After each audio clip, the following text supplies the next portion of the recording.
जय गुरुदेव।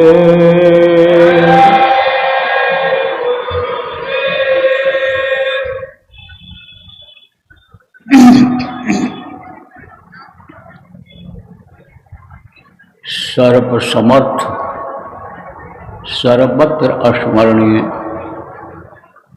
दाता दयाल दीन बंधु कृपा निधान परम पूज्य गुरु जी महाराज, उपस्थित सभी साधक सत्संगी नामदानी प्रबुद्ध नागरिक कार्यकर्ता संगठनों के जिम्मेदार धर्म प्रेमी बच्चे एवं बच्चियों, आज 27 जुलाई 2026 सायंकाल की बेला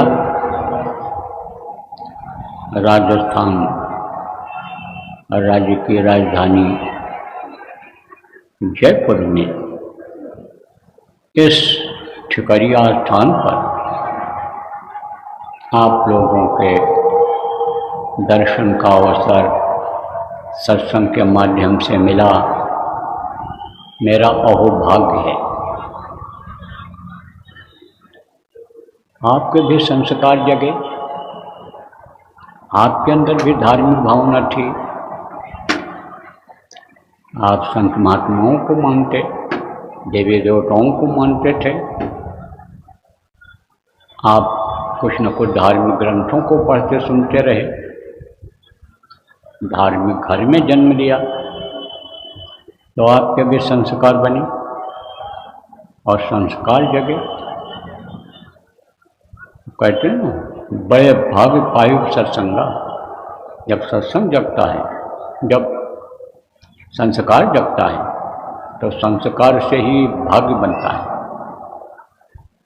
तो भाग्य जगता है जब, तब सत्संग मिलता है।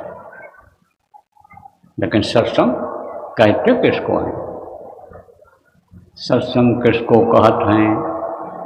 सोई जान ले सतलोक सतपुरुष का जहाँ कीर्तन हो। ऐसा व्यक्ति हो जो सतपुरुष के बारे में जानता हो, सतलोक के बारे में जानता हो, परिचय हो, जानकारी हो, परिचय हो, उनका दर्शन मिलता हो, उनसे बात होती हो, उसके मुंह से जब सुनते हैं तब वो जो सत्य है उसका बयां अपने मुंह से कर देते हैं। तो सत्य कौन है? एक वही प्रभु है जहाँ से जीवात्माएं उतरी हैं। सुबह के सत्संग में आपको बताया गया था कि वहीं से उतार हुआ है जीवात्माओं का, और वहीं से धारा आई है, और खेप की खेप जीवात्माएं आई हैं, थोड़ी बहुत नहीं आई हैं। आपको बताया गया था कि रुकते हुए आई हैं। भंवर गुफा में बहुत समय तक रहीं, महाशून्य में रहीं। आपके इधर समझो पार ब्रह्म जिनको कहा गया, पार ब्रह्मलोक में रहीं, ब्रह्मलोक में रहीं। और उसके बाद में यहाँ पर आ गई, जिनको काल भगवान ईश्वर कहा गया, उनके लोक में आ गई। तो यहाँ तक का आपको बताया था कि कैसे रचना हुई है, बीच में क्या क्या पड़ता है। त्रिकुटी पड़ती है, मंगनाल पड़ता है, बीच में समझो की प्रकृति पुरुष का अनुमंडल पड़ता है, महाशून्य पड़ता है, यह सब आपको बताया था। तो अब आपके समझो प्रेमियों बच्चों और बच्चियों की उसके बाद भी ये उतर करके नीचे आई हैं। जब इधर का विस्तार हुआ है, सृष्टि का विस्तार हुआ है, तब इधर उतर करके आई हैं और आकर के इस पंचभौतिक शरीर में बंद हो गई। तो इस पंचभौतिक शरीर से निकाल करके उस निर्मल देश में पहुंचा दिया जाए, वो रास्ता बता दिया जाए। तो जो वो रास्ता बताता है वही समझो के संत होता है, जो वो रास्ता पर चला देता है, मदद कर देता है, और उसके मुंह से जो आवाज़ें होती हैं वही सत्संग होती हैं, और उनका जो विचार होता है, जो बताते हैं, वही संतमत होता है। अब मोटी बात आप समझ लो कि वो अविनाशी है। आपको बताया था सुबह कि उसका नाश नहीं होता है। बाकी नीचे के जो लोग हैं यह सब यानी नाशवान हैं, इनका सिमटाव हो जाता है। महाप्रलय में सबका सिमटाव हो जाता है। यह भी आपको बताया था कि भंवर गुफा के जो धनी हैं उनको समझो कि अविनाशी ब्रह्म कहा गया है। क्यों कहा गया? क्योंकि उनका सिमटाव सबसे आखिर में होता है और बहुत समय लगता है। अब आप समझ लो कि नीचे के सिमटाओं में तो नहीं समय लगता है। जैसे सूखा पड़ गया, पानी की कमी हो गई, पेड़ पौधे सूख जाएंगे, अन्न पैदा नहीं होगा, पानी की कमी हो जाएगी, आदमी क्या खाएगा? अरे भाई, पेड़ पौधे पत्तियों को खाने लगेगा, छाल को खाने लगेगा, लेकिन वो भी खत्म हो गया, वो भी सब पेड़ ही सूख करके गिर गए।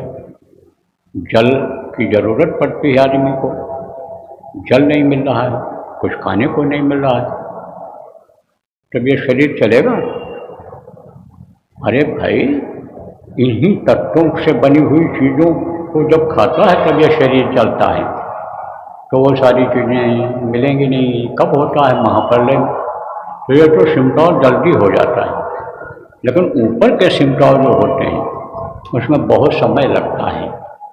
तो आपको मैंने बताया कि अविनाशी देश से जो जीवात्मा यानी यहाँ आई और इस मृत्यु लोक में फंस गई, इस मनुष्य शरीर में बंद हो गई, इससे निकाल करके वहाँ पहुँचाने का जो रास्ता बताते हैं वो संत होते हैं। उन्हीं की बातें जो होती हैं वही सत्संग होती हैं, उन्हीं के मत विचार जो होते हैं वही संतमत होता है। तो प्रेमियों, ये जब संस्कार जगते हैं तब सुनने को मिलता है। तो आपके भी संस्कार जगे, हम मेरे ऊपर भी दया हुई, मेरे भी भाग्य जगे कि जगह जगह से आए हुए आप लोगों के दर्शन का इन आँखों से, बाहरी आँखों से मुझे मौका मिला, और गुरु के आदेश से गुरु महिमा, गुरु चर्चा सुनाने का मुझे भी मौका मिला, तो मेरे भी भाग्य जगे। प्रेमियों, एक गांव में एक सेठ जी रहते थे, धार्मिक थे। पहले के लोग बहुत धार्मिक होते थे, सुबह उठते ही भगवान का नाम लेते थे, धरती माता को प्रणाम करते, जिन भी देवी देवताओं को मानते थे उनको प्रणाम करते, बूढ़े बुजुर्गों को प्रणाम करते, पैर छूते थे, और फिर जब अपनी दैनिक क्रिया शुरू करते थे तो भी बराबर नाम लेते रहते थे। घर से निकलना हो तो भगवान का नाम लेते थे। किसी ने भी बता दिया कि यह भगवान का नाम है, वही नाम ले लेते थे। श्रद्धा और भाव और प्रेम जो उनका था वो फलीभूत होता था। खेत की जुताई के लिए गए, दुकान खोलने के लिए गए, नौकरी पर जाने के लिए तैयार हुए, तो नाम लेते थे, बराबर नाम लेते रहते थे। तो धार्मिक विचारधारा के थे, मेहनत की कमाई खाते थे। आपको भी बताया जाता है कि मेहनत ईमानदारी की कमाई खाओगे तो उससे बुद्धि सही रहेगी, उससे धार्मिक भावना आपके अंदर आएगी, और परमार्थी को तो विशेष ध्यान देना चाहिए इस बात का। तो अपना कमाते थे, करते थे, खाते थे, साधु संत जाते, उनकी सेवा करते, उनके प्रवचन सुनते।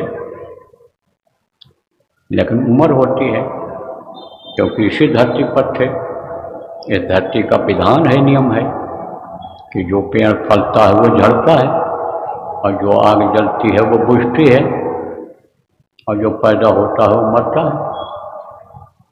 जिस मृत्युलोक में, जिस धरती पर बच्चा जन्म लेता है, बच्चा रहता है, वही जवान होता है और वही फिर बुढ़ा होकर के शरीर छोड़कर चला जाता है।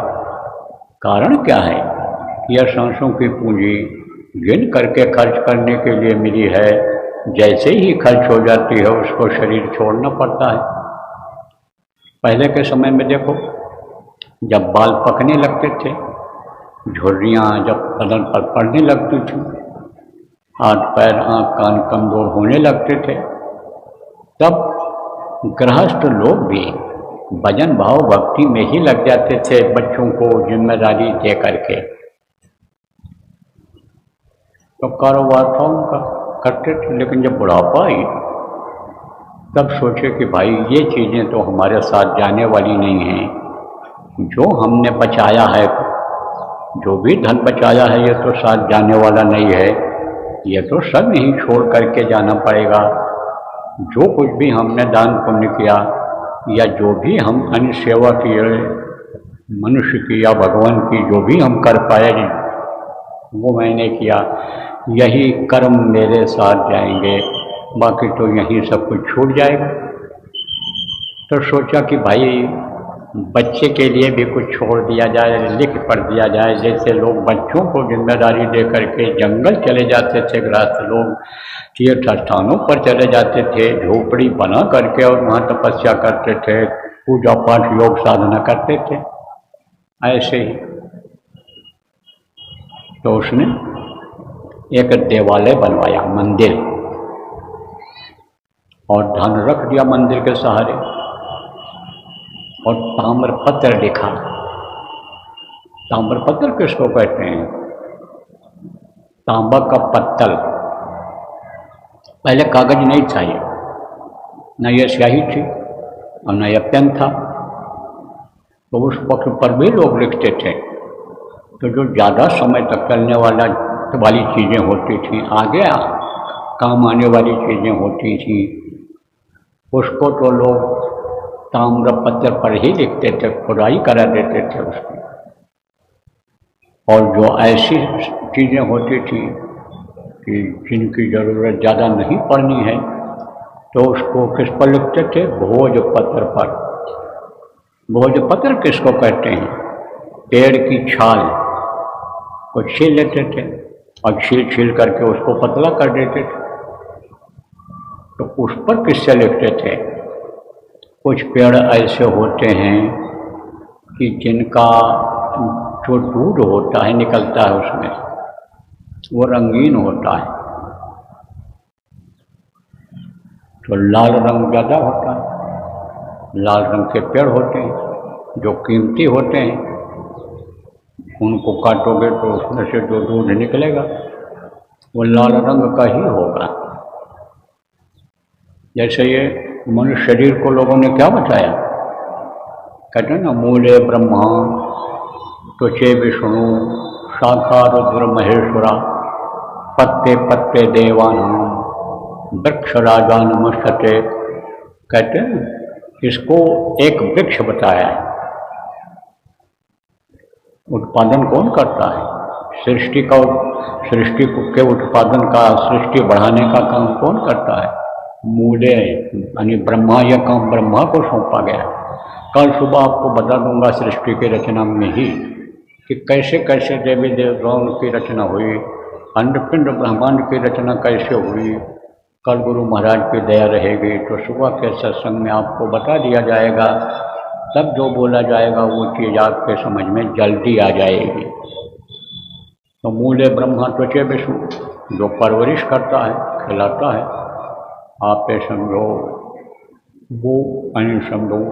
मूले ब्रह्मा त्वचे विष्णु, त्वचे मतलब ये जो त्वचा है, यानी स्पर्श जिसको कहते हो, जिसको हाथ कहते हो, तो हाथ से ही तो कमाई होती है, खाते हो, कोई भी काम करते हो हाथ की ज़रूरत पड़ती है, चाहे लिखना पढ़ना हो, चाहे खेत की गुड़ाई जुताई करना हो, चाहे कोई सामान बेचना हो।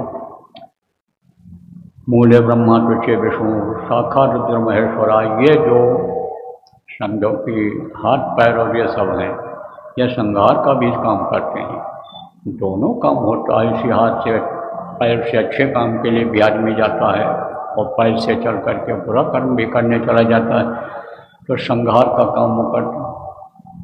मूले ब्रह्मा तुचे विष्णु शाखा रुद्र महेश्वरा, और पत्ते पत्ते देवाना। पत्ता इसको किसको बताया गया? ये जो रोए हैं, जैसे पेड़ों पर बहुत पत्ते होते हैं, ऐसे शरीर में रोए होते हैं। रोए कहाँ से निकलते हैं? अंदर से, अंदर में इसके जड़ होती है, इस खाल के अंदर जड़ होती है, तो बहुत सुराख हैं इसमें। तो का पत्ते पत्ते देवानाम वृक्ष राजा नमस्ते। अब खून निकालोगे भी, काटोगे तो खून निकलेगा। इससे पेड़ों में भी कुछ पेड़ जो कीमती होते हैं, जैसे मनुष्य शरीर कीमती होता है, 84 लाख योनियों में सबसे कीमती मनुष्य शरीर है, क्योंकि बुद्धि विवेक इसमें पूरा भरा हुआ है, 5 तत्व इसमें पूरे के पूरे हैं, इसलिए ये कीमती। ऐसे उसमें वो भी कीमती होता, तो उसमें से लाल रंग निकलता, तो लाल रंग की स्याही बना देते थे लोग। और पेन तो नींब वगैरह था नहीं उस समय, ये जो राड वगैरह है ये तो कुछ था नहीं उस समय, तो किससे देखते थे?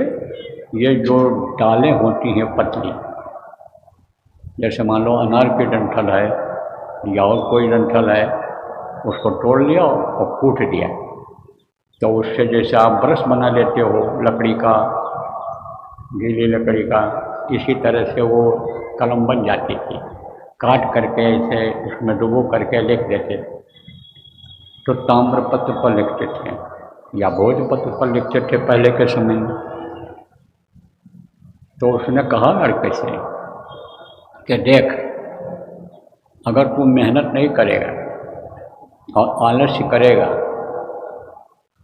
तो कमाई नहीं कर पाएगा, लेकिन मेरा ये फर्ज बनता है कि मेरे कमाई से, खर्च करने से जो धन बचा है वो तुझको मैं सौंप दूँ, लेकिन अभी नहीं दूँगा।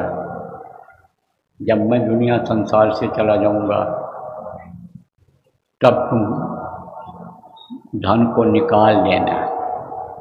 यह ताम्रपत्र है, इसमें मैंने लिख दिया है। तो उसने संभाल करके रख लिया। कुछ दिन के बाद हालत खराब हुई, आपस में ही मनमुटाव हो गया घर में। और मनमुटाव जब हो जाता है घर में, जब कलह शुरू हो जाता है, तब बरकत बंद हो जाती है। लक्ष्मी ऐसी जगहों पर नहीं जाती है जहाँ क्रोध होता है, जहाँ पर लोभ ज़्यादा होता है, ऐसी जगहों पर नहीं जाती हैं। अहंकारी के पास से भी लक्ष्मी खिसक जाती हैं, रहती कहाँ है? आप समझो जहाँ शील, क्षमा, संतोष, विरह और विवेक होता है, तो निर्धनता आने लग गई, गरीबी आने लग गई। तब उसने कहा लाओ भाई अब धन को खोज, धन को निकाल लिया जाए। तो ताम्रपत्र निकाला, पढ़ा, तो उसमें लिखा हुआ था कर विचार बज चार ही और नैनन निरख निहार और शिव वाले के शिखर पर माल गड़ो है सार। पढ़ा उसने तो कहा शिवालय के, देवालय के, लिखा था देवालय के शिखर पर, यानी देवालय किसको कहते हैं? मंदिर को कहते हैं। तो कहा देवालय के शिखर पर माल गड़ो है सार। तो कहा इसको गुम्बद को तोड़ दें तो धन मिल जाएगा। गुम्बद तोड़ दिया, नहीं मिला। दीवार भी गिरा दिया, नहीं मिला। बुनियाद तक नीचे चला गया, नहीं मिला धन, तो निराश हो गया। एक महात्मा जी थे, महात्माओं का काम क्या होता है? चलते रहना। और जिस उद्देश्य के लिए ये धरती पर आए हैं, जिस उद्देश्य के लिए उन्होंने आप पे समझो ग्रह त्यागा है, वस्त्र वो त्याग दिया गृहस्थी का, दूसरा कपड़ा पहन लिया, तो उस उद्देश्य की पूर्ति को करना चाहिए। एक जगह रुक जाने पर क्या होता है कि जैसे पानी अगर रुक जाए तो गंदा हो जाता है, और अगर पानी बहता रहे तो गंदगी नहीं आती है। ऐसे ही रमता योगी बहता पानी, संतों को चलते रहना चाहिए। चलते रहते थे। तो जब उस गांव में पहुँचे, पहले भी महात्मा आते रहते थे, उसी रास्ते चले जाते थे, गांव में भी धार्मिक आदमी के यहाँ रुक जाते थे। तो देखा भाई गांव तो वही है, लोग भी वही हैं।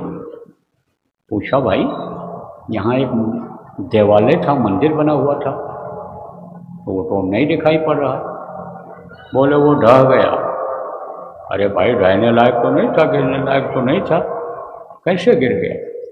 तो किसी ने कहा कि जमींदार के सेठ के बच्चे ने उसको तोड़वा दिया। तोड़वा दिया? क्यों तोड़वा दिया? दान के लालच में। बोले उसको बुलाओ। पूछा भाई तूने मंदिर को तोड़वा दिया? मंदिर तो लोग बनवाते हैं, और मंदिर तूने तोड़वा दिया, ऐसा क्यों किया? बोला मैं क्या करूँ, मुझे गरीबी आ गई, निर्धनता आ गई, और हमारे पिताजी लिख करके मेरे पास ताम्रपत्र गए थे कि जब तुमको ज़रूरत पड़े तब तुम धन को निकाल देना। तो मैंने तोड़वाया तो धन भी नहीं मिला, मंदिर भी टूट गया, महाराज बताओ क्या करूं? महात्मा जी ने कहा ले आओ ताम्रपत्र को। ताम्रपत्र को पढ़ाओ। तब उससे कहा कि तू धन चाहता है? बोले हाँ महाराज जी बहुत कमी हो गई धन की, मेरे पास बड़ी दिक्कत हो गई। बोले मैं तो तेरा पाई पाई निकलवा दूंगा, सब निकल जाएगा, लेकिन तुझको उसी तरह से मंदिर फिर बनवाना पड़ेगा, उतने ही नाप तोड़, और जब बनकर तैयार हो जाएगा तब तुम मुझे बताना और मैं आकर के निकलवा दूँगा। तो बन गया मंदिर, बनवा दिया उसने उसी नाप तोड़ का। और फिर महात्मा जी को बुलाया, ठहरा दिया।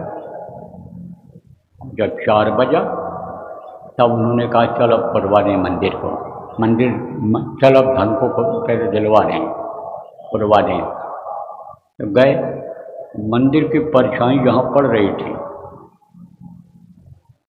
वहीं कहा खोदो। खोदा। 4 बजे शाम को जब परछाई मंदिर की जहाँ पड़ी उसी जगह पर खुदाई हुई तो बहुत सारा धन मिल गया, खजाना मिल गया। तब वो पछताया। बोले बच्चा तू इसको समझ नहीं पाया, यह बीजक है। बीजक, बीजक किसको कहते हैं? सेठ लोग जैसे ये लिख देते हैं इसे, अब भी बीजक बनाते हैं, भाई खाता जिसको कहते हो। तो वो बोले ये बीजक, और ये किताबें भी बीजक हैं, ये जो धार्मिक ग्रंथ हैं ये बीजक हैं। इनको पढ़ करके कोई भी आप ये समझो पंडित नहीं बन पाया। कहा ना पोथी पढ़ पढ़ जब हुआ पंडित भयानक होए, 2.5 अक्षर प्रेम से 2.5 अक्षर प्रेम से पढ़े सो पंडित हो। तो 2.5 अक्षर क्या है? वही शब्द जो उतारा गया तो वो बताया था आपको, ऊपर से आया। उसकी जानकारी जब हो जाती है तो वही पूरा विद्वान हो जाता है। आप समझो उसकी जानकारी जब हो जाती है, उसका जब दर्शन मिल जाता है तब मालामाल हो जाता है हर तरफ से। तो किताबों को पढ़ करके यानी कोई भगवान को आज तक पाया नहीं पाया और भटकता रह जाता है। बल्कि जब उसका अर्थ नहीं समझ पाता है तब अभाव आ जाता है। किसके प्रति अभाव आ जाता है? भगवान के प्रति ही अभाव आ जाता है। जैसे मंदिरों में आप देखो पुजारी लोग पढ़ते हैं, क्या पढ़ते हैं? रामचरितमानस पढ़ते हैं। तो उसमें चौपाई लिखी हुई है कि अर्थ धर्म नहीं काम रुचि, गत न चहो निर्माण, और जन्म जन्म रघुनाथ पर यह वरदान आए। यह लिखा हुआ है। हमको कुछ नहीं चाहिए, अर्थ धर्म और यह सब कोई चीज़ नहीं चाहिए, हमको तो बस प्रभु का चरण चाहिए। उसका अर्थ ये होता है। अब आप ये समझ लो पढ़ते तो हैं लेकिन उसका अनुकरण नहीं करते हैं। अनुकरण मतलब जो उसमें लिखा हुआ उसका अमल नहीं करते हैं। उसकी खोज करनी चाहिए जिससे रघुनाथ का पद मिल जाए, पैर मिल जाए। रघुनाथ किसको कहा गया? जो यानी समझो रघुकुल का मर्यादा रखने वाले राम भगवान जिनको कहा गया, लेकिन वो राम अलग थे। एक राम दशरथ का बेटा, एक राम घटघट में लेटा, एक राम का सकल पसारा, एक राम सब जग से न्यारा। वो राजा दशरथ के पुत्र थे। राम का मतलब क्या होता है? जो सब जगह रम रहा हो, सब जगह वो है। कौन है? वो प्रभु है। प्रभु के अंश जीवात्माएं हैं। गोस्वामी जी महाराज ने अंदर में जब देखा, जब उनकी दिव्य दृष्टि खुली, इन्हीं दोनों आंखों के बीच की तीसरी आंख जब खुली, तब उन्होंने देखा, तब कहा सिया राम मैं सब जग जानी, और करहूँ प्रणाम जोरे जुग पानी। कहा सब जगह तो वही राम दिखाई पड़ रहे हैं, भगवान दिखाई पड़ रहे हैं, सब जगह वही दिखाई पड़ रहे हैं। तो अब आप समझो प्रेमियों, बच्चियों और बच्चियों, कि न जानकारी से आदमी भ्रम में पड़ जाता है, भटकता रहता है। देखो कोई अयोध्या में जाता है भगवान को खोजने, कोई काशी में जा रहा है मुक्ति मोक्ष मांगने, कोई गंगा यमुना में स्नान करके मुक्ति मोक्ष गंगा मैया से मांग रहा है। आप ये समझो जिनसे लोग आशीर्वाद लेते हैं वो लोग भी गंगा यमुना में स्नान करके और उनसे भी वो मांगते हैं। तो ऐसे लोग भटकते रहते हैं। का दुविधा में दोनों गई और माया मिली न राम। कारण क्या रहा? कारण यह रहा कि कोई ऐसा मिला नहीं कि जिससे उनको विश्वास हो जाए कि भगवान है और भगवान से मिला जा सकता है। और जब वो मिल जाते हैं तब विश्वास हो जाता है। देखो प्रेम, विभीषण को कौन मिला? हनुमान जैसे संत मिले, हनुमान जैसे गुरु मिले। और हनुमान को कौन मिला? राम जैसे भगवान जिनको कहा गया, वक्त के जो महापुरुष थे वो मिले। और वो भगवान क्यों कहलाए, कैसे कहलवाए? जब विश्वामित्र और वशिष्ठ जैसे गुरु राम को मिले तब उनको इल्म मिला। इल्म किसको कहते हैं? यानी ज्ञान बुद्धि जिसको कहते हैं, हुनर जिसको कहते हैं। आप समझो वो चीज़ उनको मिली, हर चीज़ की जानकारी हुई। सबसे पहले तो वहीं तो गए थे, कहाँ पढ़ने के लिए यानी गए थे, गुरु ग्रह पढ़न गए रघुराई, कल काल विद्या सब पाई मांग करके ले गए थे विश्वामित्र। 12.5 वर्ष तक जंगल में रखा था उनको, जहाँ वो रहते थे अपने आश्रम पर, और सब उनको सिखा दिया था। क्या सिखा दिया था? राजेश तपस्वी संतुष्टा सत्यवादी जितेंद्रिय दाता शूर दयालु शाह वेद पाठी, ये 9 गुण, ये 9 गुण तो वहीं भर दिया था। उसके बाद यह रूहों को निजात दिलाने वाला, जीवात्मा के कल्याण, जीवात्मा का कल्याण करने वाला, यह उपाय किससे सीखा था? वशिष्ठ जी से। तो उनको जानकारी थी और उन्होंने जानकारी दिया, यानी समझो किसको? हनुमान को। तो पहले तो राम ने जगाया नाम को। कौन सा नाम? जिसके लिए गोस्वामी ने कहा राम न सकह नाम गुण गाई, कहन लग करूँ मैं नाम बढ़ाई। उस नाम को जगाया उन्होंने। नाम आपको बताया गया, जो पुराने लोग हो, जो नए लोग आए हो बता दिया जाएगा ये आपको। तो वो पहले उन्होंने जगाया। तब जब अंतर में राम के रूप को देखा उन्होंने, तब उनको विश्वास हुआ। क्योंकि देखे बिन न हुए प्रतीति, बगैर देखे विश्वास नहीं होता है। तब उनको विश्वास हुआ कि यह साधारण पुरुष नहीं है, यह हड्डी मांस और शरीर में यही उस वक्त के महापुरुष हैं, भगवान हैं। तब उन पर विश्वास हो गया। और जब उन पर विश्वास हुआ तब समझो कि उन्होंने विश्वास दिलाया किसको? विभीषण को विश्वास दिलाया। तो अब आपको यह समझना चाहिए कि विभीषण को विश्वास हो गया फिर जब यानी हनुमान जैसे संत मिले। तब विश्वास तब होता है कि जब अंतर में कुछ अनुभूति हो जाती है, तब विश्वास पक्का हो जाता है। ऐसे भी विश्वास हो जाता है। संतों से दुआ आशीर्वाद लोग को मांगते हैं, क्योंकि जब वो दया कर देते हैं तो जिससे वो दुखी होते हैं उस दुख में फ़ायदा हो जाता है। वो जो उनके सामने समस्याएं हैं वो ख़त्म होती हैं। तो विश्वास ऐसे भी होता है, लेकिन ये विश्वास डगमगाता रहता है। जैसे उदाहरण देकर बताऊँ ना, मंदिर का पुजारी है, वहाँ लोग जाते हैं, बहुत से लोग मत्था टेकते हैं, देखते देखते विश्वास हो गया कि यह भगवान है, और उधर पाठ करता है अपना धर्म न काम रुचि, कुछ हमको नहीं चाहिए। और जब धन की कमी हो जाती, चढ़ावा कम आने लगता है, तब कोसता है भगवान कि आपने हमारा आमदनी हमारी बंद करा दी, आप भगवान ये क्या कर रहे हो, आप चुप कर रहे हो, चलो ठीक मान लेते हैं, लेकिन निर्धनता क्यों आती चली जा रही है, कोसता कि नहीं कोसता है। और अगर अंतर में भगवान का दर्शन हो जाए उसको, तब क्या होता है, तब वही उपाय करता है जिससे बराबर उनका दर्शन होता रहे अंतर में। इसीलिए तो कहा गया कि धार उतरती है ऊपर से, ऊर्जा तभी शरीर में आती है, शक्ति तभी शरीर में आती है। तो जिसके शरीर में यानी आप ये समझो वो ऊर्जा शक्ति आ जाती है उस प्रभु की, उसके अंग अंग प्रभावित हो जाते हैं। देखो लोग माला पहनाते थे, चरणामृत लेते थे, लोग पैर छूते थे, पहले के समय से ये प्रणाली चली आ रही, उससे उनको फायदा होता था, रोज दर्शन करते थे। कहा गया है कि संत का दर्शन रोज करना चाहिए, न हो पावे तो दूसरे दिन, तीसरे दिन, 15 दिन में एक बार, महीने में एक बार, 6 महीने में एक बार, और साल में।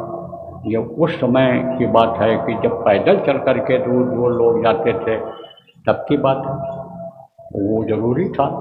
का बरस दिनों में दर्श न कीना, ता गोला के दोष, और कह कबीर हुआ को कभी न होवे मोक्ष। तो प्रेमियों, विश्वास कब होता है कि जब अंतर में देखता है, उनका दर्शन अंतर में करता है। आप जो पुराने लोग हो नामदानी, आपको बताया गया है, गुरु महाराज ने भी बताया कुछ लोगों को, जितने भी संत आए सब लोग बताए हैं। जो आज नए आए हो आपको बताया जाएगा कि अंतर में दर्शन यानी समझो कैसे होता है।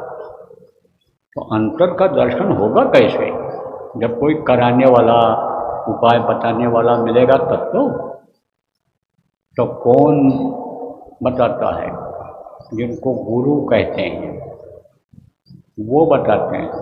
और गुरुओं ने जब बताया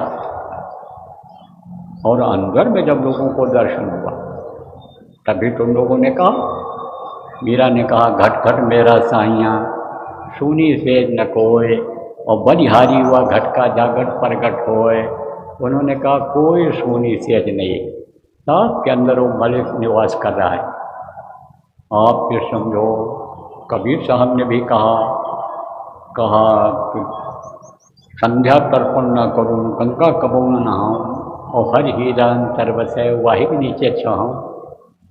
तो अंतर में उसका दर्शन होता है, तब यह पता चल जाता है, इन पुस्तकों का अर्थ समझ में आ जाता है कि भाई वहाँ से कुछ नहीं मिलने वाला है, उसमें समय बर्बाद करना है, खेपना है, इधर उधर दौड़ना नहीं है कि चले जाओ वहाँ शांति मिल जाएगी, सुख मिल जाएगा, दर्शन हो जाएगा उनका, देवस्थानों पर चले जाओगे तब भगने की ज़रूरत नहीं पड़ेगी, तब तो फिर यही घट में सब कुछ दिखाई पड़ेगा।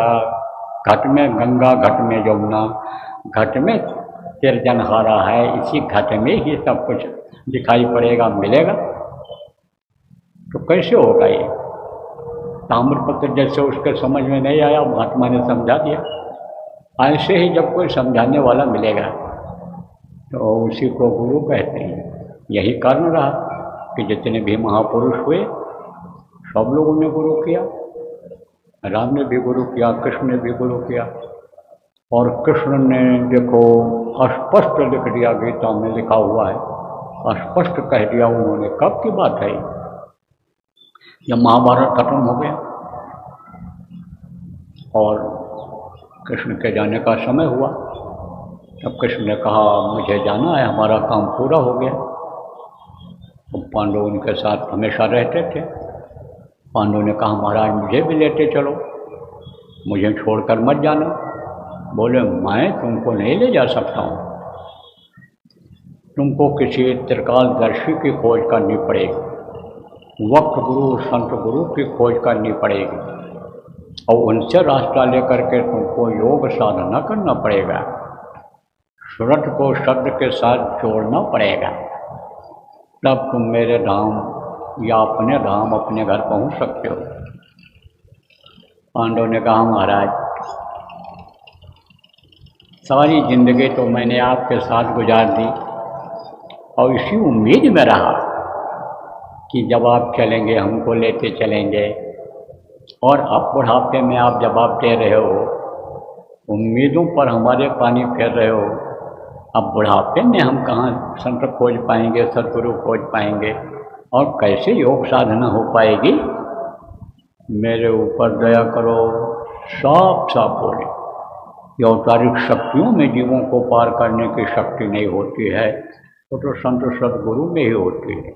तुमको खोजना पड़ेगा, उनके पास जाना पड़ेगा, छोटा बन करके उनसे मांगना पड़ेगा रास्ता, उपाय जानना पड़ेगा, उनको सेवा करके खुश करना पड़ेगा, तब तुमको मुक्ति और मोक्ष मिल सकता है। और नहीं तो तुम्हारे कर्मों की तुमको भी सज़ा मिलेगी।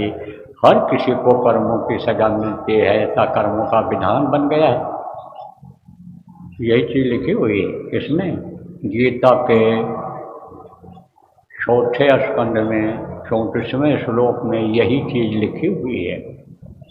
विद्वान अगर आप कोई हो, विश्वास में हो, देख लें तो समझो कि सदगुरु की ज़रूरत होती है, लेकिन सदगुरु हमेशा रहते हैं, इसी धरती पर ही रहते हैं।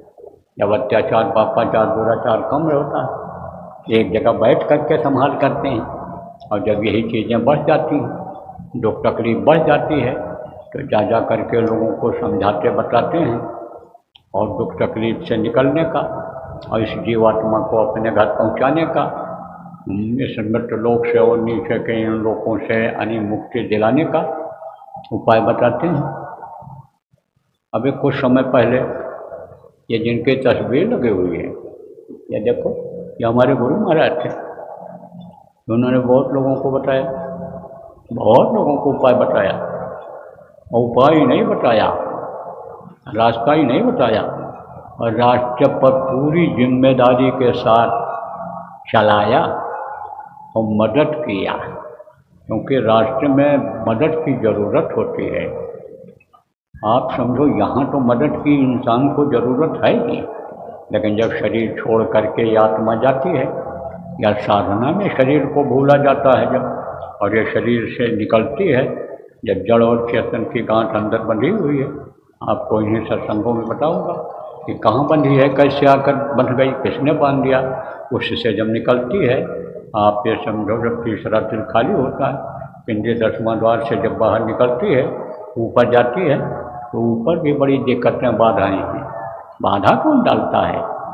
वही लोग डाल देते हैं जिनके लोक से ऊपर जाना होता है, क्योंकि उनको इस बात की जिम्मेदारी मिली हुई है। इधर के लोगों को, चाहे ब्रह्मांड लोक के हों, चाहे आप समझो इसे अंड लोक के हों, इनको जिम्मेदारी मिली हुई, आगे न बढ़ने पाऊँ, तो वहाँ भी गुरु की ज़रूरत होती है। तभी तो न कहा ना साहजों ने कि चाहे जगत का काम हो और चाहे भगवान के दर्शन का काम हो, वो बगैर गुरु के पूरा नहीं हो सकता है। कहा साहजों ने क्या कहा, सहजो कार्य जगत के गुर बिन पूरे नाय, और हर तो गुर बिन क्यों मिले, सोच समझ मन माय। कहा ये अपने मन में तू सोच ले, हे प्राणी तू अपने मन में सोच ले कि हरि नहीं मिल सकते बगैर गुरु, और ये जगत के जो ये कार्य है उसको भी पूरा करने में गुरु की ज़रूरत होती है। तो गुरु की ज़रूरत सब जगह होती है। गुरु कौन होते हैं? एक तरह से पुरोहित की तरह से होते हैं। पुरोहित किसको कहते हो? जिनको कुछ लोग पुरोहित कहते हैं, कुछ लोग पंडित जी कहते हैं, कुछ बच्चा पैदा होता है तो भी उनकी ज़रूरत पड़ती है नाम रखने के लिए, देखने के लिए कौन से नक्षत्र में पैदा हुआ है, यह सब के लिए उनकी ज़रूरत पड़ती है। मुंडन छिद्दन होता है तो भी उनकी ज़रूरत, शादी ब्याह होता है तो भी उनकी ज़रूरत, अंतिम संस्कार में भी उनकी ज़रूरत पड़ती है। तो जब ऐसे लोगों की ज़रूरत यहाँ के लिए पड़ती है, विद्वान की, जानकार की, तो जो आप ये समझो कि सदगुरु होते हैं वो तो हर तरह की जानकारी रखते हैं, लोक की भी और परलोक की भी। तो गुरु महाराज ने बहुत से लोगों को पार कर दिया, चले गए, अब अपने घर अपने पहुँच गए। कौन से घर? जहाँ से वापस ना आना हो। अभी कहोगे हम घर से आए हैं, लेकिन फिर वापस जाओगे कि नहीं जाओगे? आप समझो प्रेमियों, जिस घर को आप अपना समझते हो मिट्टी और पत्थर का घर, वो आपका घर नहीं है।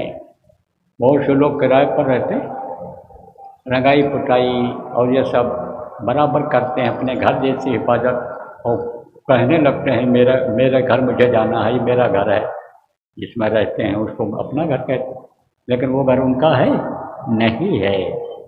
किरायादार जब चाहेगा निकाल बाहर कर देगा, जब चाहेगा बाहर कर देगा। ऐसे ये आपका घर नहीं है, इसको एक दिन खाली करना पड़ेगा। कब खाली करना पड़ेगा? जब ये घर छूटेगा। कौन सा घर? ये काया फूटी जब खाली करनी पड़ेगी, इसके अंदर से, शरीर के अंदर से जीवात्मा निकलेगी, यह घर। तो यह घर किस तरह से गुरु महाराज ने बताया, कहा किराए के मकान की तरह से है ये, और इसको तुमको छोड़ना पड़ेगा। बराबर याद दिलाते रहे, बराबर सत्संग करते रहे। क्यों? क्योंकि कल आपको बताऊं कि सत्संग की ज़रूरत क्यों पड़ती है, क्यों जीव फंस जाता है, क्यों अपने घर को, अपने प्रभु को भूल जाता है। आपको याद हो रहा है किसी? अरे बस खाने पीने में लगे हुए हो, ये साबुन लगा करके शरीर को बढ़िया साफ सुथरा कसरत करके और काजू पिस्ता खा करके शरीर को बनाने में लगे हुए हो। आप तो इसी काम में लगे हो। भगवान याद आते, जो सत्य है वो याद आता, मौत सत्य है वो याद आता नहीं, याद आता है, इसी में लगे हुए हो। तो अब आप ये समझो, सत्य बात तो यही है कि ये घर भी छोड़ना पड़ेगा जिसमें आप रहते हो, और यह मनुष्य शरीर रूपी किराए के मकान को, इसको भी छोड़ना पड़ेगा। तो यहाँ तो अपना कुछ है ही नहीं। सच पूछो तो दुनिया संसार में आपके काम आने वाली चीज़ कोई है ही नहीं। वो तो आपको रोटी मिल रहा है, आपके कर्मों के अनुसार जैसा आप कर्म करते हो, हाथ पैर से आँख कान से कर्म अच्छा करते हो तो अच्छा खाते हो, नहीं कर पाते हो, आलस्य करते हो, तो भी आपको कुछ न कुछ रूखा सूखा मिलता है। क्योंकि व्यवस्था किसकी है? उस दयालु पे है। दीन बंधु दीनानाथ जिसको कहा गया, उसकी यह व्यवस्था है। उसने अन्य सबके लिए इंतजाम कर रखा है। देखो, पैदा होने के पहले माँ के स्तन में दूध भर देता है। कौन भरता है? कोई मशीन भरती है यार कि कोई वैज्ञानिक जोशी या डॉक्टर भरते हैं, या आप भरते हो? वो भगवान भरते हैं, प्रभु भरते हैं। तो वो सबके लिए व्यवस्था बना रखे हैं, तो आपको कुछ न कुछ खाने को मिल जाता है। आप समझो आपकी परवरिश हो रही है, तब आप ये समझते हो मेरा घर है, मेरा शरीर है, लेकिन ये छोड़ना पड़ता है। यहाँ आपकी कोई भी चीज़ नहीं है, सब छूट जाएगा। एक होते ना कौन सेठ, कोई सेठ बड़े कंजूस होते हैं, बहुत। अरे कंजूस क्या, मक्खी चोर। मक्खी चोर किसको कहते हैं? जैसे घी है, कुछ लोग तो बहुत थोड़ा थोड़ा खाते हैं, और कुछ लोग ऐसे सूंघ लेते हैं और सूंघ करके रखे रहते हैं घी को। खाने से पहले सूंघ लिए, खुशबू आ गई नाक में, तब खा लेते। चमड़ी चली जाए दमड़ी न जाए कहते। कोई दो थप्पड़ मार दे, 2 रुपया दे दे तो गाल ऐसे कर देते। इतने लोग भी पैसे। तो शेर जी थे, अब बुढ़ापे कोई पूछता है? जब जवानी थी, कमाए, बच्चों को खिलाया, वही बच्चे ध्यान नहीं देते। अगर संस्कार नहीं डाला गया, अगर संतों से जोड़ा नहीं गया, सत्संग उनको सुनवाया नहीं गया, तो बच्चे वही जब बिगड़ जाते हैं तो कोई ध्यान नहीं देते। क्योंकि जब तक स्वार्थ था तब तक पिताजी करते रहते थे, पापा जी करते रहते थे, और सेवा भी करते थे वो कर देते थे। लेकिन अब स्वाद खत्म हो गया, आप कुछ कमाने लायक नहीं रह गए, करने लायक नहीं रहे, तब क्या करते हैं? बैठे रहते हैं, मक्खी मारते रहते हैं, क्या करें भगवान? थक गए थे, बैठे रहते। लोग आते जाते उनको देखते, वो उन लोगों को देखते से समय पास होता रहता। लेकिन जब कोई साधु महात्मा जाता उधर से, तब वो ऐसा कर लेते कि कोई मांग न पड़ बैठे, कुछ देने के लिए न कहते। एक महात्मा जी आते जाते रहते, मुँह उधर कर लेता था। तो एक दिन बैठा हुआ था शेर, तो महात्मा जी गए, तब सम्मान तो लोग करते ही, इज्जत तो देते ही थे महात्मा, पैर छू करके आशीर्वाद मांगते थे, चाहे उनको कुछ न दें, लेकिन उनसे जरूर मांग लेते थे। तो उनका पैर छुआ, बैठाया, बैठो महाराज। और गृहस्थ का यह धर्म भी होता है कि कोई भी दरवाजे पर आ जाए तो सम्मान के साथ उसको बैठाओ, पानी का समय है पानी पिलाओ, भोजन का समय है रोटी खिलाओ, यह गृहस्थ का धर्म बनता है। तो इतनी सीख तो लोगों में रहती ही रहती थी, क्योंकि जगह जगह प्रवचन होते रहते थे, जगह जगह ये बातें बताई जाती रहती थी, तो इतनी जानकारी लोगों को रहती थी। अब बैठाए, लेकिन बात न करे सेठ। तब महात्मा जी ने कहा, अरे सेठ जी, मैं आपसे कुछ मांगने नहीं आया हूँ, मैं आज आपको कुछ देने के लिए आया हूँ। हैं महाराज? महात्मा लोग तो देते ही हैं, उनसे तो कुछ न कुछ मिलता ही है, फायदा ही होता है। बताओ सरकार क्या देना चाहते हो? उसने देखा कि इनके पास तो कोई चीज़ है नहीं, झोली भी उल्टी नहीं टांगे हुए थे, कुछ नहीं, ऐसे चले गए। जो कपड़ा पहनते थे वही पहन करके चले गए थे, जैसा रहते थे वैसे चले गए। तो देखने लगा जरूर कि इनके पास कुछ है भी नहीं, देंगे क्या? तब उन्होंने, वो समझ जाते हैं बात को, जो पूरे फकीर होते हैं, संत होते हैं, सब समझ जाते हैं मन का हाल। कहते हैं संत न देखें चाल कुचाल, वो परखें अंतर का हाल। अंतर का हाल परख जाती है। बोले अब ये देख रहा है क्या देंगे, तो निकाला, ऐसे टेंट में एक सुई रखे थे छोटी सी, तो कहा ये लो आप महाराज। तो मुँह से बिचकाया उसने, सुई दे रहे हैं? सुई तो हमारे पास है नहीं क्या? सुई तो है ही हमारे पास। अरे बोले सेठ जी, हम आपके पास इसको दे करके जा रहे हैं अमानत, इसको आप रख लो, और अभी बहुत जल्दी ही आपका यह शरीर छूटने वाला है, दुनिया से जाने वाले हो, आप पहले चले जाओगे और मैं बाद में आऊँगा, और मैं आपको वहाँ मिलूँगा जहाँ भी आप रहोगे। तो ये हमारी सुई लेते जाना, और जब मैं आऊँगा तब मुझे दे देना। साहब सेठ ने कहा, सुई लेते जाएंगे? अरे कोई लेकर कुछ गया? हमारे दादाजी चले गए, बाबा चाचा चले गए, पिताजी चले गए, कुछ नहीं ले गए, तो हम कैसे ले जाएंगे? तो बोले यही तो याद दिलाने आया हूँ तेरे को कि क्या लेकर तू आया जग में, अब क्या लेकर तू जाएगा, सोच समझ ले रे मन मूर्ख, आखिर में पछताएगा। जैसे आप अब पछता रहे कि आपको ठीक से भोजन नहीं मिल रहा, सेवा नहीं मिल रही, और ये देखो बहुएं और लड़के होते हुए भी नाती पोता सब अपनी अपनी तरफ खींच रहे हैं। और फिर सच पूछ तो यही लोग सोच रहे हैं कि जल्दी से ये जाए बुढ़ा और इसके धन के मालिक हम हो जाएं, तिजोरी की चाबी हमको मिल जाए, बहुएं ये सोचती हैं। तो कुछ नहीं ले जाएगा, तू भी नहीं कुछ ले जाएगा। इसलिए जब तू कुछ नहीं कर पाया, जवानी में नहीं कर पाया, तो बुढ़ापे में कम से कम कुछ तो कर ले वहाँ के लिए। कहाँ के लिए? जहाँ तुझको जाना है छोड़कर इस दुनिया संसार को। तो महात्मा क्या करते हैं? पहले समझाते हैं। अब ये चीज़ कैसे समझ में आती है? जब महात्माओं के पास जाते हैं, संतों के पास जाते हैं, उनका सत्संग सुनते हैं, तब उनको ये चीज़ सुनने को मिलती है। गुरु महाराज पहले समझाते थे, बताते थे, उसके बाद में तब यह रास्ता बताते थे भगवान के मिलने का। जो दुनिया को चलाता है, अंडपिंड ब्रह्मांड का मालिक है, जब वो मिल जाता है जीवों को, लोगों को, तो हर तरह से संपन्नता आ जाती है, सुखी हो जाता है। तो वो रास्ता बताते थे, और उसमें जो दिक्कत आती थी, बहुत से लोगों की दिक्कतों को भी दूर किया, क्योंकि गुरु महाराज समर्थ थे। समर्थ को नहीं दोष को साई, और अब सुरसत पावक के नहीं, समर्थ को कुछ नहीं, समर्थ से सब कुछ आनी, समझो कि उनको, और उनका पावरफुल, जिसको इंग्लिश में कहते हो पावरफुल थे वो। बाहर से भी हालांकि तंदुरुस्त थे गुरु महाराज, लेकिन अंदर में इतनी उनकी ताकत थी, पावर थी, कि जो एक पहलवान को नहीं होती है।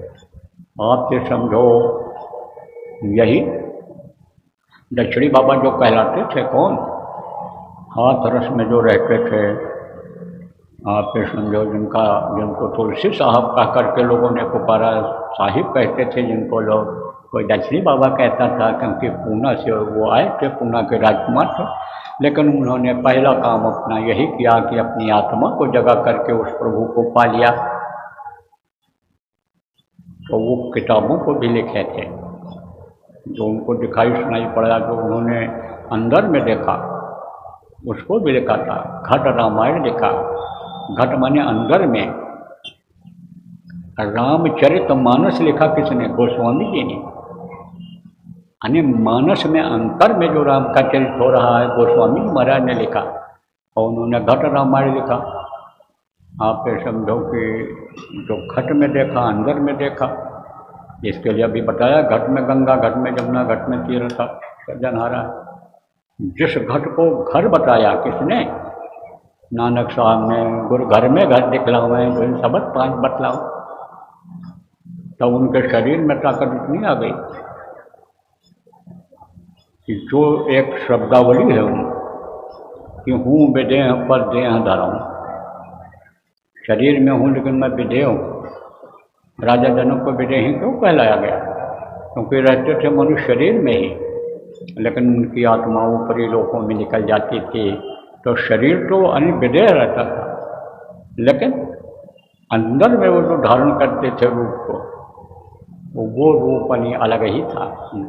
तो कहा हूँ विदेह, इससे निकल जाते थे और अंदर में निकल जाते थे, ऊपरी लोगों में चले जाते थे, तो वही रूप उनका भी हो जाता था। जो ये जिस लोक में जीवात्मा पहुँचती है, और जहाँ के लोग वैसे होते हैं, जहाँ का राजा वैसा होता है, उसी तरह की पावर आ जाती है, उसी तरह का रूप बन जाता है। तो एक औरत ने कहा, आपको तो मैं अपनी आँखों से देख रही हूँ, आप शरीर में हो, लेकिन कह तो विदेह हूँ। अरे बोले चल, तो तू पकड़ मुझे।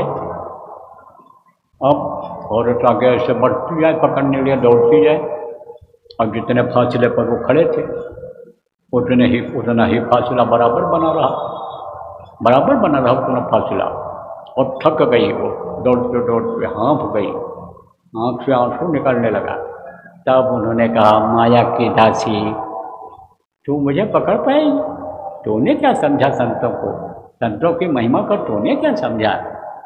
तो गुरु महाराज ने तय किया, और गुरु महाराज निकाल करके ले गए दुर्गम रास्ते से, कितने जीवों को पार कर दिया।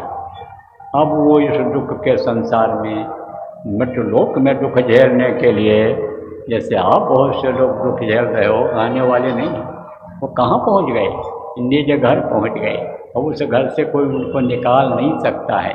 अब वो नीचे उतर करके इधर नहीं आ सकते हैं। तो संत गुरु महाराज ही नहीं थे, उनके पीछे भी बहुत रहे हैं। जैसे गुरु महाराज के गुरु महाराज, इनको गोरेलाल जी महाराज कहते हैं, उनके बड़े भाई जिनसे उन्होंने दीक्षा लिया था, बड़े भाई थे, लेकिन गुरु उनको मानते थे। आप समझो, जैसे गरीब साहब, कैसे आपके सूरदास जी महाराज, जैसे आपके नानक साहब, कबीर साहब, ये लोग भी संत थे, पूरे संत थे। तो अब आप ये समझो, संतों की यह परंपरा रही है कि जब इस धरती से जाने लगते हैं, तो उससे पहले अब उस समय पर किसी न किसी को हुक्म दे करके जाते हैं कि अब ये नाम को देंगे, नाम को बख्शेंगे। तो प्रेमियों, उत्तर प्रदेश में उन्नाव जिला है, वहाँ पर बसीरतगंज एक जगह गुरु महाराज सत्संग, जहाँ पर लोग बैठे हुए थे, सुन रहे थे सत्संग। वहीं पर नामदान देने के बाद हमसे समझाने के लिए कहा करते थे, मैं हमेशा साथ रहता था। गुरु महाराज ने दया दिया और समझो कि गुरु महाराज का आप ये समझो कि 40 साल का सानिध्य मिला। तो गुरु महाराज ने कहा, देखो ये हैं उमाकांत तिवारी, जब पुरानों की संभाल करेंगे और नए को नामदान देंगे। तो आपको गुरु के आदेश का पालन गुरु भक्ति होती है, और जो गुरु भक्ति करता हो वही गुरुमुख हो जाता है, उसकी मनमुखता खत्म हो जाती है। और नहीं तो मन ये बराबर धोखा देता रहता है, गुरु से दूर करता रहता है, विश्वास डगमगाता रहता है। अब यह मन है कौन, ये अभी इन्हीं सत्संगों में आपको बता देंगे, जो अभी कल सुबह का, कल शाम का, परसों सुबह का 3 सत्संग जो होगा, उसे मैं आपको सब थोड़ा थोड़ा करके बता दूँगा। अभी बताने लगूँगा समय ज़्यादा जाएगा, नामदान में समय लगता है, तो गुरु के आदेश का पालन करूँगा, आपको बताऊँगा, नामदान दूँगा। अब इस नामदान लेने के लिए आपको न तो अब घर छोड़ना रहेगा, न बीवी बच्चों को छोड़ना रहेगा, न जमीन जायदाद कोई कारोबार जो आप करते हो वो छोड़ना रहेगा।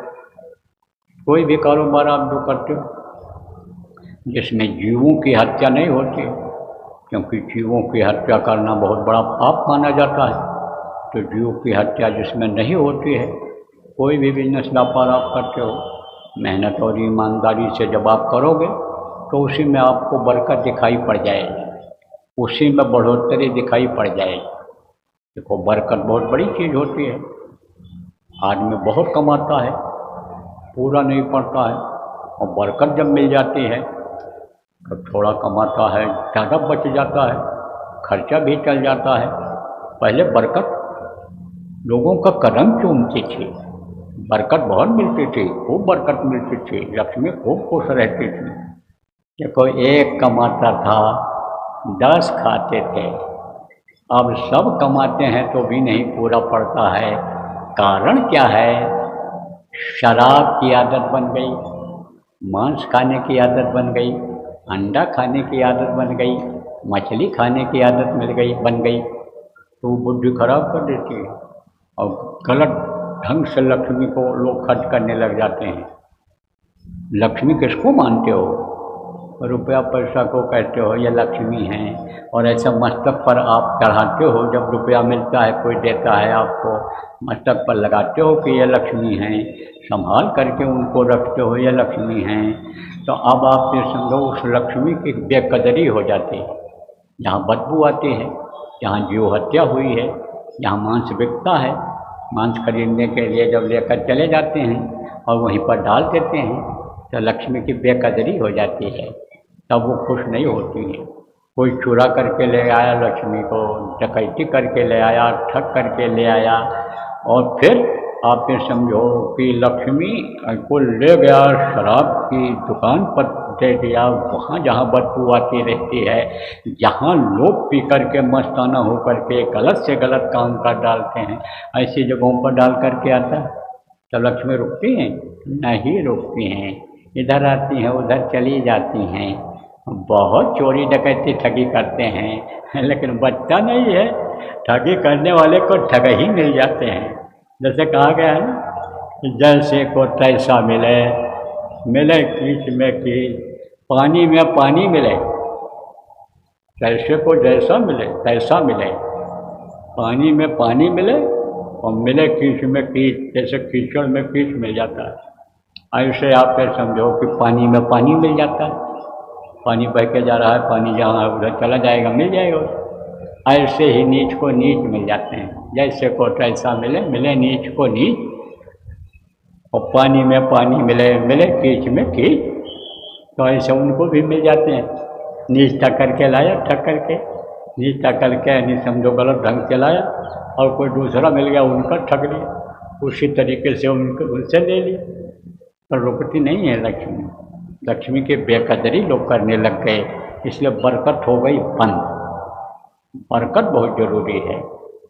तो अब आप समझो प्रेमियों, बच्चों और बच्चियों, मेहनत ईमानदारी की कमाई करोगे, इज्जत करोगे, अच्छी जगह पर लगाओगे, अच्छे काम में खर्च करोगे, भूखे को रोटी खिलाओगे, प्यासे को पानी पिलाओगे, ऐसा अनेक काम करोगे या करवाओगे जहाँ आपका कोई स्वार्थ न हो, परमार्थ में लग जाए, तब लक्ष्मी की कमी नहीं होती है। मेहनत और ईमानदारी की कमाई करना और जो बचत हो जाए अच्छे काम में लगाते रहना। और क्या करना है, आप 24 घंटा लगे रहते हो, किस में लगे रहते हो? पेट के धंधे में लगे रहते हो, शरीर को चलाने में लगे रहते हो, बढ़िया से बढ़िया खाने को मिले, हम बहुत समय तक जिंदा रहें, हमारा शरीर मजबूत रहे, बढ़िया पहनाने में लगे रहते हो, अच्छी गाड़ी घोड़ा खरीदने में लगे रहते हो, इससे इज्जत मिलेगी, सम्मान मिलेगा। लेकिन इज्जत लेकर कोई गया, रुपया पैसा कोई लेकर गया, सोचने की ज़रूरत है आपको, उसमें लगे रहते हो। तो बाल बच्चों के प्रेम में लगे रहते हो, लेकिन आखिरी वक्त पर ऐसे खड़े रहते हैं, कोई मददगार होते हैं? कोई नहीं होते हैं मरते समय। तो भाई 24 घंटे का समय आपके पास है, उसमें से 23 घंटा, यानी उसमें से आप 24 घंटे का समय है, 3 घंटे का समय निकालें, 21 घंटा आप और काम में लगा देना, इन कामों, उसमें आप जो नाम बताया जाएगा उसकी कमाई करना, यह काम आप करना, और बाकी कुछ नहीं आपको छोड़ना है।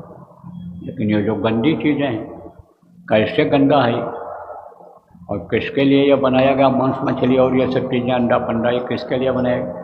ये तो अभी जब कल नाम डाल दूंगा तब आपको बता दूंगा, या समय रहेगा सुबह बता दूंगा आपको। इसको आप मत खाना, किसी भी पशु पक्षी का मांस मत खाना, किसी भी पक्षी का अंडा मत खाना, किसी भी तरह की मछली को आप मत खाना। और शराब में 1000 बुराई, जो शराब पीता, मांस खाता, व्यभिचार करता, खून कत्ल करता है, ठगी बेईमानी करता है, क्या क्या कुकर्म नहीं करता है। ऐसे जो कुकर्म पैदा कर दे शरीर में, जो रिश्ता को तार तार कर दे, शराबी पहचान पाता है ये मेरी बेटी है कि मेरी बुआ है कि चाची है? उसको तो धुन सवार हो गया, बच्चा पैदा करो, किसी के साथ जो मिल जाए उसी से बच्चा पैदा करने का काम करो। तो इन गलत भावना पैदा करने वाली चीज़ का इस्तेमाल आप मत करना, शराब मत पीना, और शराब जैसे तेज नशा का सेवन आप मत करना, चाहे जड़ी हो, चाहे गोली हो, चाहे पीने वाली चीज़ हो, उसका सेवन आप मत करना। बाकी आप आज़ाद हो, हजम कर सको तो आप जो इच्छा है वो खा लो, लेकिन हजम न कर पाओ तो 1 रोटी का भूख रख करके तब आप खाओ, और हजम कर ले जाओ तो 4 रोटी की जगह 40 रोटी खा लो, 1 किलो घी रोज खाओ, हम मना नहीं करते हैं, लेकिन हजम कर सको तब। तो आपको पूरी और आज़ादी है, कुछ नहीं छोड़वा रहा हूँ। अब आपको दूंगा नामदान, जब इसका संकल्प आप मन में ही बना लोगे कि अब नहीं, आज ही तौबा कर लेना है, आज ही बाबा की बात को मान लेना है, साध से न हो कारज हानि, इन साधु से हमारा कोई भी काम नहीं बिगड़ेगा, इन हानि नहीं होगी, तब आप करोगे, इसको नहीं छोड़ दोगे। ये भी बात है, बहुत से लोग नामदान लेते हैं लेकिन करते नहीं, भूल जाते हैं, अपने जीवन का यह अमूल्य समय बेकार कर दे रहे हैं, गंवा रहे हैं, बाद में पछताना हाथ आएगा। लेकिन अब पछताए हो क्या, जब चिड़िया चुग गई खेत, जब चिड़िया खेत को चुग जाए, रखवाली न करो, तब क्या फायदा होगा पछताने से। तो देता हूँ आपको नामदान, बैठो, मारो पालथी, जो जो नाम बोलूँगा आप बोल लो, और जब मैं बोलना बंद कर दूँगा तो आप भी बोलना बंद कर दें, और फिर आपको समझाऊँगा।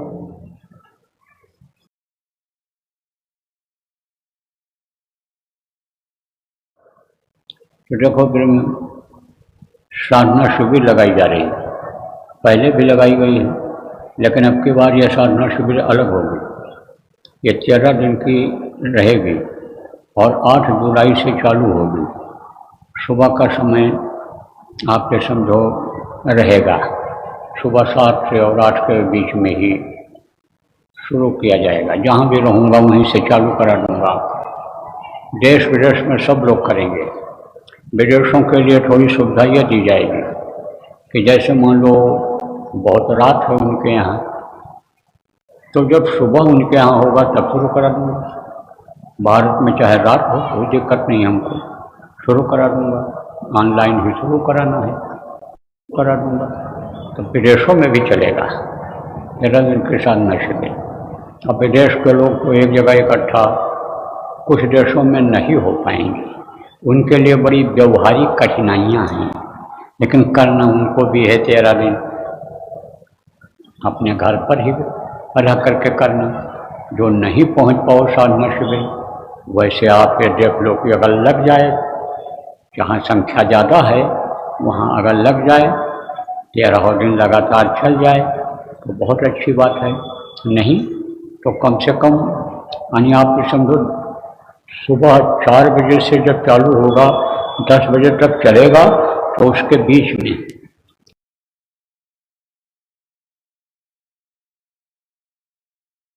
उनको समझने की ज़रूरत है। कम से कम 3 बार करना रहेगा और 5 घंटा पूरा करना रहेगा 3 बार में। उसमें सुमिरन भी किया जाएगा। एक बार में जब बैठा जाएगा तब सुमिरन से शुरू किया जाएगा। सुमिरन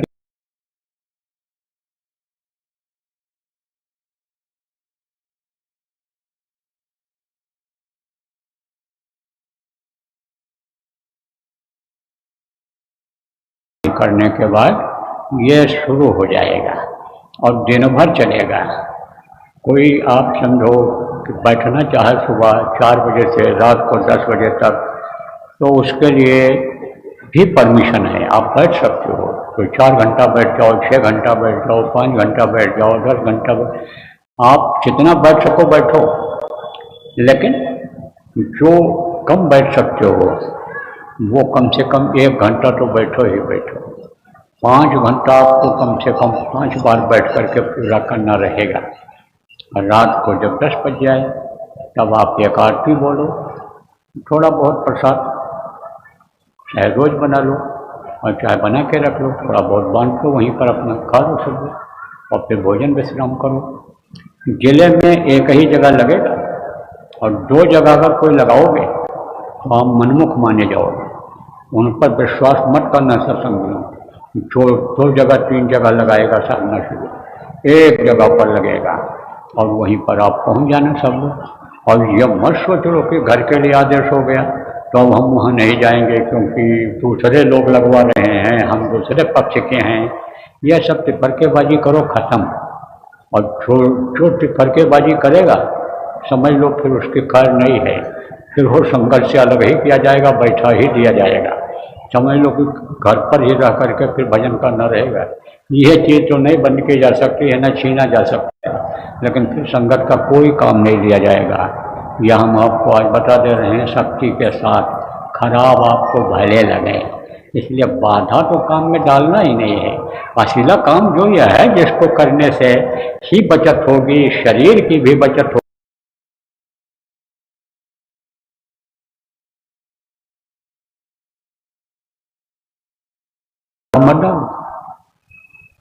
और हम भी ये चाहते हैं कि हम दूसरे की गंदगी क्यों ढोएं, और आप भी जो साधक हो इनसे कमाई करवाओ, जो साधक जिम्मेदार हो इनसे कमाई करवाओ।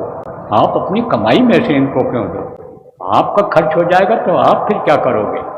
तो खर्च अब अपना अपना बचाना है, जो आध्यात्मिक दौलत है उसको बचाना है। इनके भलाई के लिए, इनके लिए खर्च नहीं करना है। अब ये मत कहना आप लोग जो भजन नहीं करो कि दया दुआ दे दो, दया दुआ से हम ठीक हो जाएंगे, फिर मन खराब होगा तुम्हारा जब तुम्हारा कोई फायदा नहीं हुआ। इसलिए सब लोग जहाँ कार्यक्रम, अब अगर दिक्कत है, परेशानी है, तो उसके लिए भी आप लोग सोचो कैसे करोगे। यह सब निर्णय किसको लेना है? जिला वालों को लेना है, प्रांत वालों को लेना है, इसीलिए बताया गया है कि भाई 4 भागों में बांट लो पूरे प्रांत को, 4 भागों में पूरे जिला को बांट लो, और जिला की कमेटी वाले आप एक एक क्षेत्र को ले लो और उन लोगों से यानी विचार विमर्श करके और रास्ता निकालो जहाँ जहाँ पर आश्रम हैं,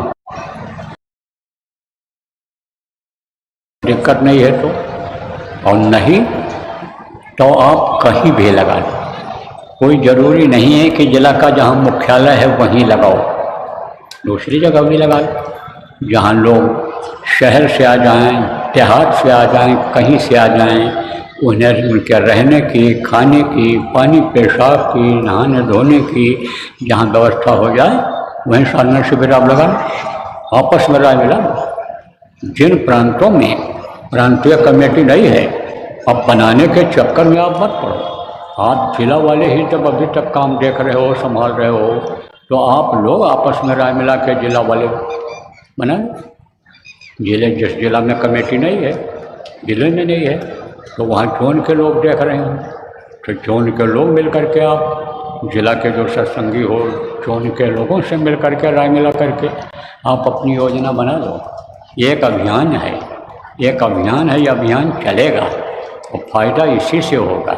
और अभियान अगर आप लागू कर ले गए तो भगदड़ से बच जाओगे, नहीं तो भगदड़ मचने वाली है। अब कुछ होने वाला है, वक्त बदलने वाला है, कलयुग जाने वाला है, सतयुग आने वाला है, तो ऐसे ही चला जाएगा कलयुग, वो सिर्फ छुड़ाएगा। विदेश है, भगेंगे लोग, विदेशों से भगेंगे और भारत से भी भगेंगे लोग, वो समय आ रहा है। और एक से बीमारियाँ अभी तक को परेशान करेंगे, समस्याएं जितने लोग ये सुलझाने की कोशिश करेंगे उतना ही ये उलझता चला जाएगा। नींद नहीं आएगी इनको जो व्यवस्था बनाने वाले लोग हैं देश विदेश में, ये जो व्यवस्था देश की चलाने वाले हैं, ऐसे कि पता नहीं कब कहाँ क्या हो जाए, पता नहीं कब कहाँ हो जाए। लेकिन अगर भजन में सब लोग लग जाएंगे तो राहत मिल जाएगी। साधना शिविर में अगर शरीक हो जाएंगे तो राहत मिल जाएगी। तो इसलिए साधना शिविर को लगवाना है। सुबह 4 बजे शुरू होगा, दिन भर अखंड चलेगा, रात को 10 बजे तक। उसके बाद फिर आराम करना रहेगा, सुबह फिर चालू हो जाएगा। 13 दिन जब ख़त्म होगा, 21 अगस्त को ख़त्म होगा, तब जहाँ कहीं भी रहूँगा वहीं से आपको उठा दूँगा, समाप्त कर दूँगा। तो प्रेमियों, आप अपनी योजना बना लो। अभी जिनका ये शक नहीं हो पाया है, आप कुछ लोग इंतज़ार करते रहे कि हमारे और लोग आ जाएं तो राय मिला के करें। अब तो सब लोग आ गए होंगे, और आज अगर नहीं पहुंच पाए हैं तो समझो फिर किस बात के जिम्मेदार हैं।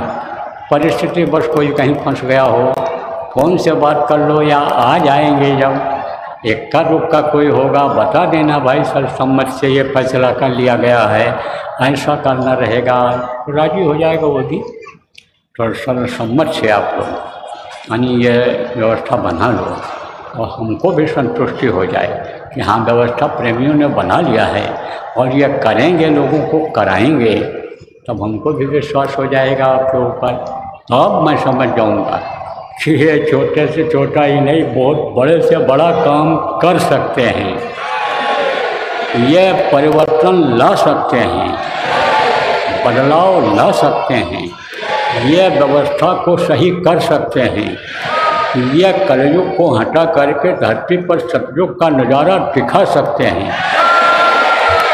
इसलिए लगो इसमें, इस काम में लगो आप। जो जरूरी काम है संगत का वो भी सब चलता रहेगा, लेकिन जो बहुत ज़रूरी नहीं रहा और अभी तक आप करते रहे उस पर आप रोक लगा दो, ब्रेक लगा दो उस पर। बाद में करना जब समय परिस्थिति अनुकूल आ जाएगी। अभी तो आपको कलयुग से लड़ाई लड़नी है, संघर्ष करना है, क्योंकि कलयुग तो अभी अपना और प्रकोप दिखाएगा। देखो समय रहेगा तो बता दूंगा क्या क्या करेगा, क्या कराएगा और क्या करा रहा है। बड़ा मुश्किल है, समय की बात है। तो 2-3 ही टाइम का सत्संग अब आपके पास रहेगा, सुनने का, कहने का हमको रहेगा, देखा जाएगा जैसी मौज होगी गुरु में। तो बोलो जय गुरुदेव।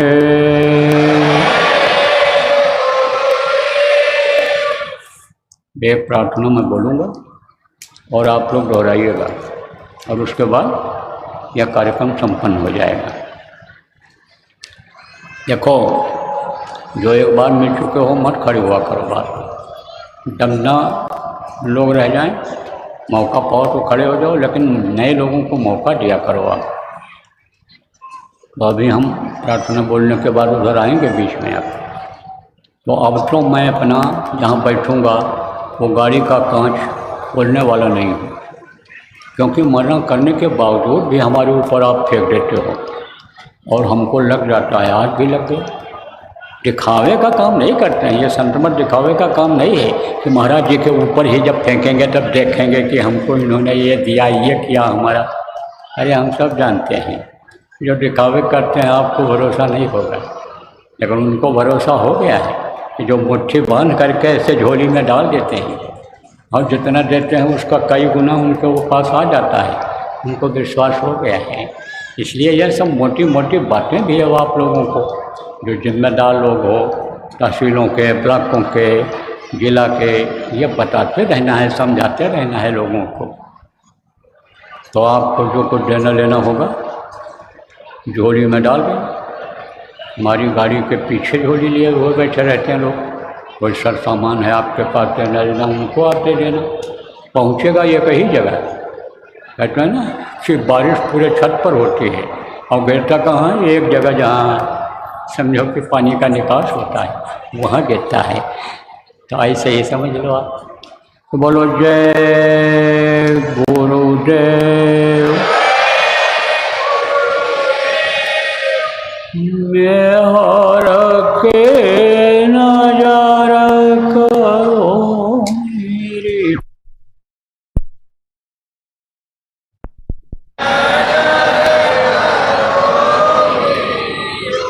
दया के नजारा करो मेरी ओर,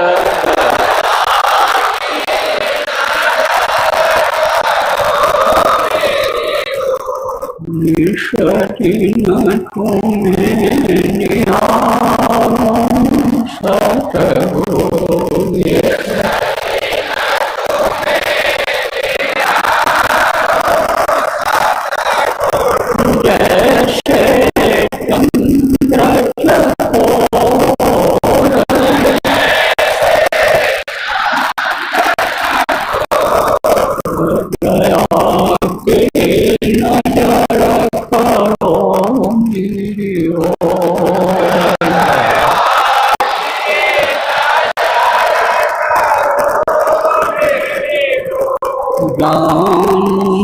कौन भूल हुई तन से,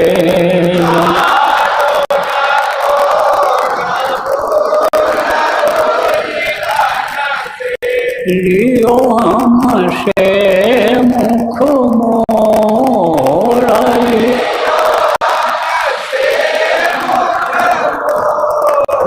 दया के नजर करो मेरी ओर,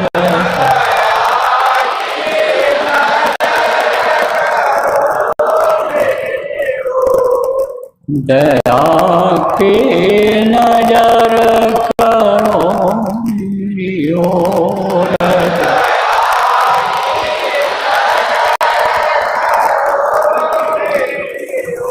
बालक जानी चूक बिसराओ,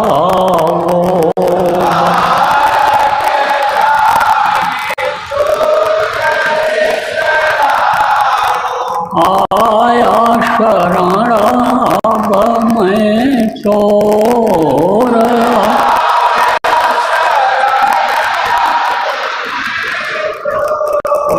दया के नजर करो मेरी ओर,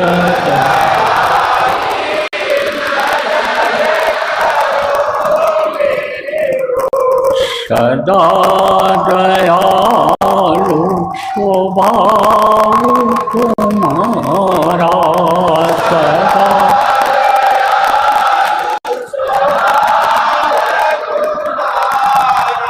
मेरी बेरिया कसवया कठोर में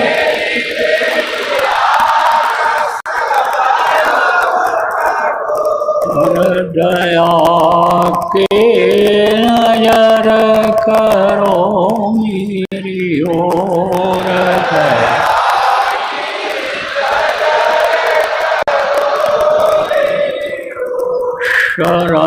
शरणागत की लाज न राखो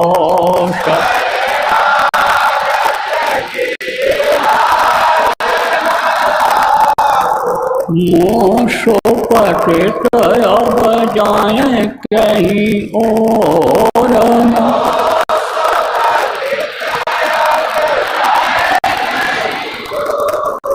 दया की नजर करो मेरी ओर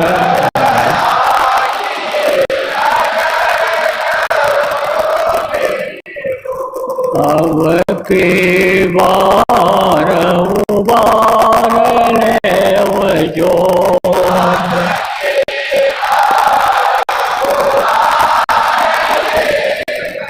किरण दरा बपग यही मग और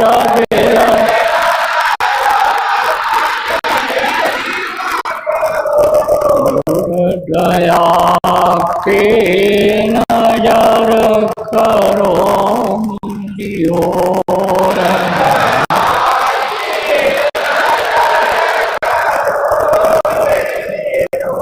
प्यार के नजर करो मेरी ओर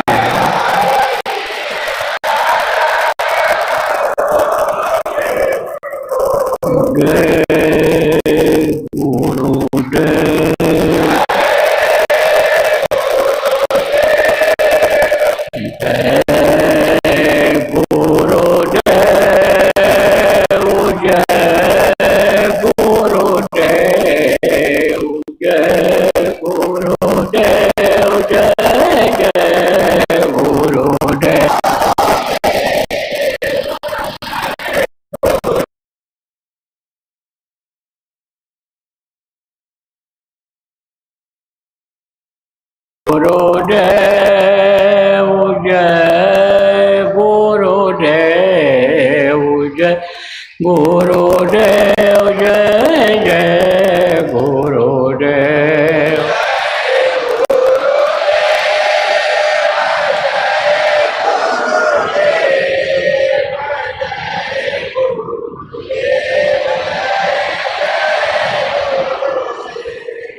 जय गुरुदेव